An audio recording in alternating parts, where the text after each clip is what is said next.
Hey guys, so in today's video, what I'm going to share with you is calories in, calories out, and some of the secrets to fat loss, which are not really secrets at all, but bear with me, okay?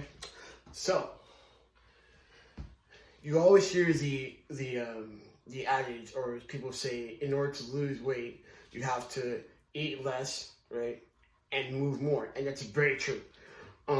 That's the law, right? So we can't break that law. I don't care what diet you want to follow, blah blah blah blah.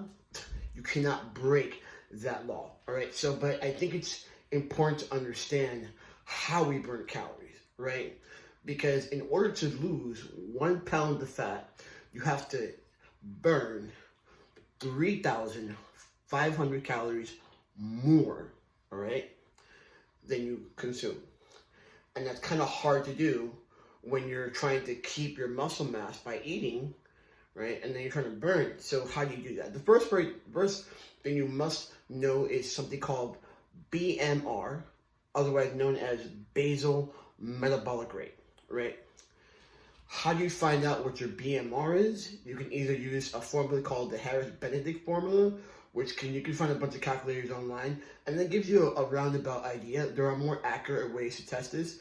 Usually at sports health clinics, they have like a BMR machine, and they put a little breathing device on you. You're breathing it for a little bit, and it gives you your BMR. Now, I've done both the Harris-Benedict formula, and I've also done the breathing thing, and I have found out that I actually burn more calories than I thought. So on average, I burn about, I think it was like 2,100, something like that. But I thought that I only burned 1,700 according to the Benedict formula. So if you have the opportunity to, and you can find a place to do it, I strongly suggest getting your BMR tested. Okay, now, your BMR is usually done by your weight, your assigned gender at birth, okay, and your age. Yes, sorry, I had to blank out right there. So you find out these things. So let's say like mine was, according to the Harris-Benedict formula, it was 1,700. So that means that my body, just to breathe, have my lungs going, do the blood thing, have my daily functions, I burn about 1,700 calories doing absolutely nada. All right, so that's one. Okay, so the next way you burn calories is through exercise, right? So we already know this. So we know we need to do some cardio, right? Cardio burns calories, and then strength training. Here's the thing about strength training. Strength training actually does not burn a lot of calories at the time that you do it, but because you are building muscle and it does have to recover and repair, strength training burns calories overall the entire day. So it's a 24-hour period of calorie burning.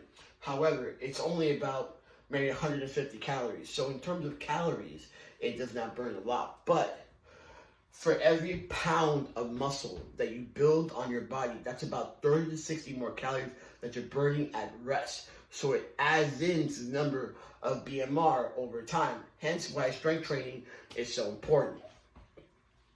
So we have this. Now, the one area where people tend to overlook and they can burn a lot of calories is called non-exercise activity. I forgot what the T is, so we're just going to call it training. For short, we call it NEAT, right? So non-exercise activity. That means get off the couch and go do something, okay? It could mean parking your car further from the store when you go to the store. I know we're in COVID, so we're not really doing that, but bear with me. It could be like, hey, I'm going to sit in front of the TV and just like fidget, right? Fidget. People that fidget actually burn more calories than people that do not fidget, okay?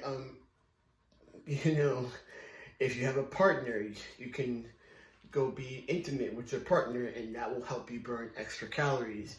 Washing your car, washing your dishes, doing the laundry, cleaning the house, going for a walk that's not included in your cardio, many things. Whatever non-exercise, not planned activity, that is actually one of the secrets to fat loss that most fitness professionals don't talk about, but I'm going to share with you because it's super simple and you anyone can do it.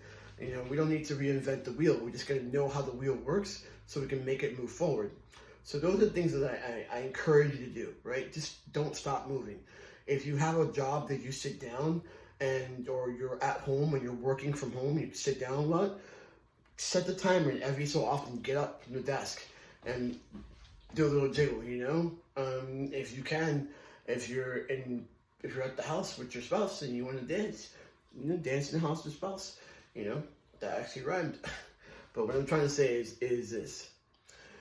It's not that hard. You just got to know how it works. And once you know how it works, you got it, right? So I hope this was helpful. I hope that you got something from this. If you did, let me know. If you did not, also let me know. I want to make this experience with this online training thing as helpful as possible, and I'm really invested in seeing you get the best results possible. Have a great day.